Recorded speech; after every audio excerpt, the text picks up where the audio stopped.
Happy holidays, friends! Merry Christmas! Happy New Year! I don't know when you're gonna watch this, and I also don't know when I'm gonna upload it.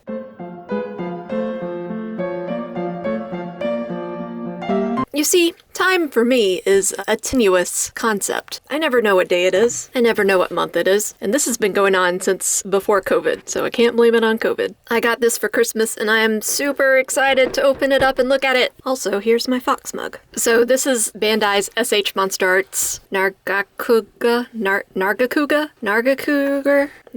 Nargas. It's a cat dragon. I've never played Monster Hunter, so I don't really know what this is. I just know I like it.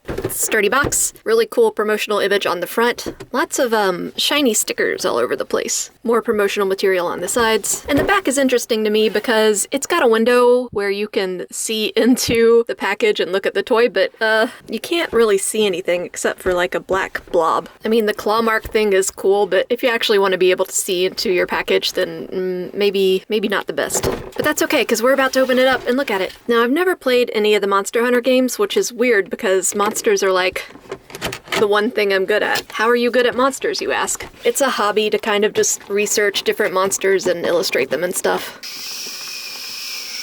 And I've always wanted to play Monster Hunter, I've just never gotten around to it. And I know along with this one, they're releasing a different one that's like a red dragon. I'm really sorry, Monster Hunter people. And I actually don't think I've gotten any of the SH MonsterArts figures before. They came out with a Godzilla wave that I really love. They had the newest Godzilla movie, King Ghidorah, which I fell in love with, but the price was just too high. But it's really a gorgeous piece. This comes with an instruction manual, which I guess will be helpful for switching everything out. Don't poke yourself. Alright, as always, we're going to start off looking at the sculpt and paint on the figure. When I first opened this up, it surprised me a little bit because the plastic... Oh, that's meant to happen, I think. Where was I? It surprised me a little because the plastic feels hard. It's very hard, and I was kind of expecting the whole thing to be a little soft and rubbery. But no, all of this is pretty hard. It feels kind of brittle, so I'm scared. Even these tail pieces, hard and stiff, pointy. I don't know why I thought it would be rubbery. I know you can't feel it yourself, because you're not me. Let me paint you a picture with my words. It feels like tree bark that's been stripped off the tree recently and left to dry in the sun. It's really pointy and hard and feels brittle. Hopefully it's not brittle. Is this toy made of a tree? Maybe. The sculpt is great. Once again, I have not played the games, so I'm not sure how precise the sculpt is translated from the creature design, but it looks pretty good to me. I mean, it's a cat dragon, right? Excellent fur texture throughout. I especially love these little peaks of, I guess, mane fur. And then in a lot of places, the fur texture slowly, and in some cases not so slowly, gives way to scale texture. We've got scoots running all the way down the back of the leg. Some belly scoots.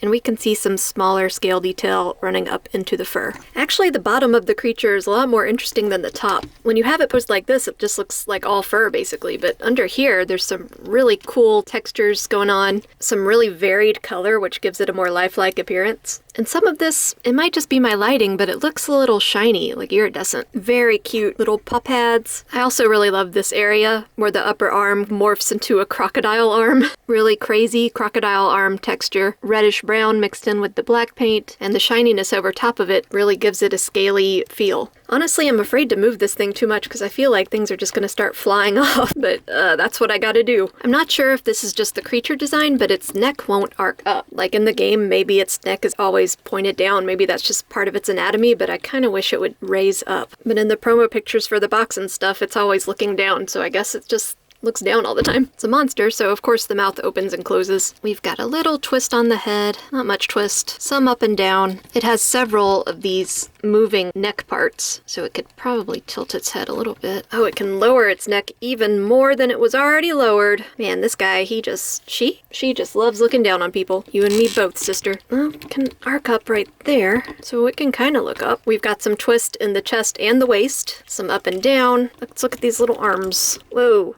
Arm can go out very far. Big ball joint. Oh, yep, it came out. But see, this is what we're dealing with inside. So we've got a big old ball joint for the arms. Can I get you back in? There we go. That was easy. One problem I'm having with this is that there's so much articulation, so many joints, that they're just kind of flopping all over the place as I move it around, which isn't very surprising for things like this when you have so many articulation points. They're just gonna go kind of wild. Yeah, arm can go back a little bit. Not quite straight because these fins are in the way. And speaking of these fins, I do like the way they did this. So the fins are separate pieces, and then this fin is a separate piece, and then so is this one. I'm not sure what purpose these serve in the game, but they look hella cool. We've got some wrist rotation, and not only claw up and down, but claw rotation as well. Now let's move on to the back legs. These are giving me a little bit of trouble just because they're so much smaller than the rest of the figure, and they keep wanting to splay out, like doing this. So salacious. But there is a lot of movement there, so that's cool. And we get some nice range in there too. Knee can move really far. You do want to watch out for this lip though. If you pull it out too far, it's kind of hard to get it back into this thigh area. Even though these legs are relatively small, there's still a ton of movement packed into them. Look at that. I think it's all swivel joints. Look at them little toe beans. Up,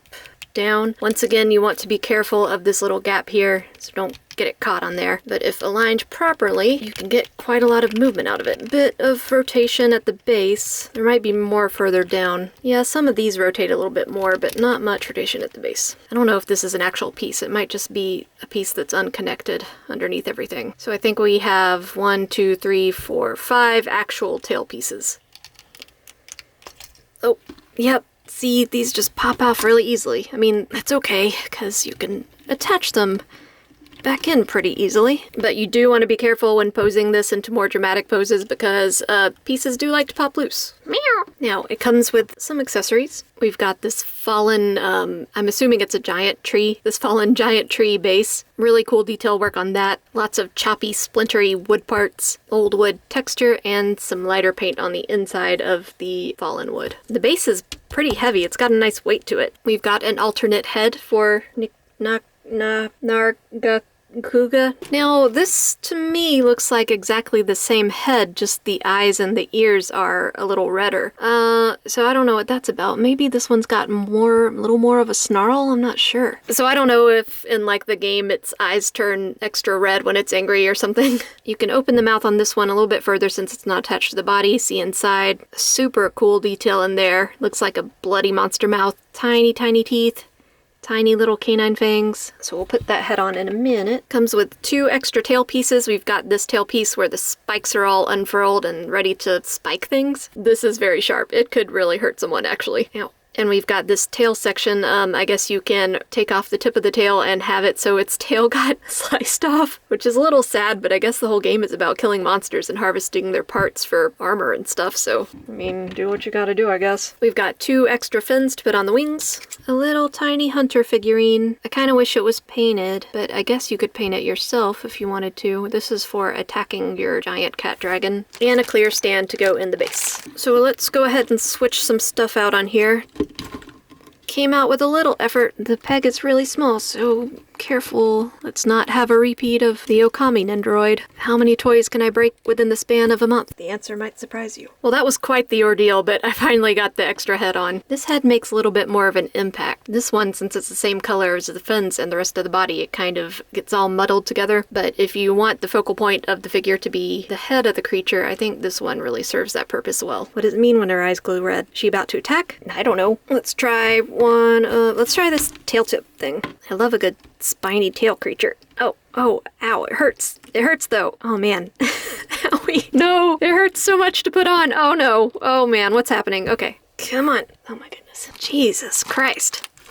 Jesus can't help us now. Man, what is going on? It is nigh impossible to put this thing on, and you can see I've got puncture wounds in my hands from trying to do this. Wait, is this not even meant to plug into this? Is this the whole thing of this? What? Instructions. Instructions. Yeah. Yes. So I did all that for nothing. Maybe I should read the instructions first. That's probably what smart people do. Yeah, dumb move, dumb move, dumb move. There's also these wing thingies that we can attach, these extra membranes to the wings, if I can figure out how. Let's look at the instructions again so we don't make an idiot of ourselves. And when I say ourselves, when I say we, I really just mean me. There's a little peg and a slot for it to go into. Peg. Doesn't feel very sturdy and it didn't make any kind of noise, but it's in there. And so these extra wing pieces just give the illusion of wings being spread open, so there's not a big gaping hole when you flex out the arms. Arm wings? Wing arms? What does this do? What is that? You know what I always say, 2 wing arms better than no wing arms. That's exactly what I always say. Man, this guy keeps wanting to do splits on me. I'm honestly not sure how many poses I could get this thing in just because its proportions are so strange. It's a good thing that stand came with it, because on its own I don't think this could do much. It's just these tiny little back legs that are the main problems. Let's check out this here stand. Got our guy, we've got our base, and open up the stand. I've been trying to pose this thing for like the last 5 minutes and my camera wasn't even running. This thing is so front heavy that the stand isn't doing too much. Dun dun dun dun dun. I don't know what the Monster Hunter music sounds like, so I'm just making up my own. Dun dun dun dun dun dun dun dun dun dun dun dun dun dun. Yeah, I don't really care about this guy. I mean, the only reason I would want any Monster Hunter stuff is for the monsters. Overall, I really like this figure. Just, I like monsters. I like this creature design. Maybe some people are offended by me calling it a cat dragon. But that's what it is, right? Cat dragon. There's no harm in that. Great sculpt, great paint. Maybe too much articulation. There's just so much that it's just hard to even handle this thing without stuff flopping all over the place or falling apart. So yeah, I could actually do with less articulation, less body parts. It is very frustrating to handle. It's cute though. I don't have any other SH MonsterArts figures to compare this one to, but I do have a couple of other monster figures. We've got this McFarlane Toys Alduin from Skyrim. So these are about the same size. And we got Big Girl. Definitely recommend if you're a Monster Hunter fan, or if you're a fan of cat dragons, as I happen to be, or just a fan of monsters in general. There aren't that many creature action figures out there, at least not compared to people action figures, and I vastly prefer creatures. So I'm pretty happy to have this one, even though I have no idea what it is, or what it does, or what its life story is. Do you feel pain? Are you a cat or are you a dragon? You scream for you do not know. That's it for this one. I was just really excited to get into this. Now I'm going to go put it on my shelf next to Otachi. Did you guys get any cool things for Christmas? Did you get coal? Coal is cool too. You can burn it for warmth. Okay, as always, I'll see you guys on the next one.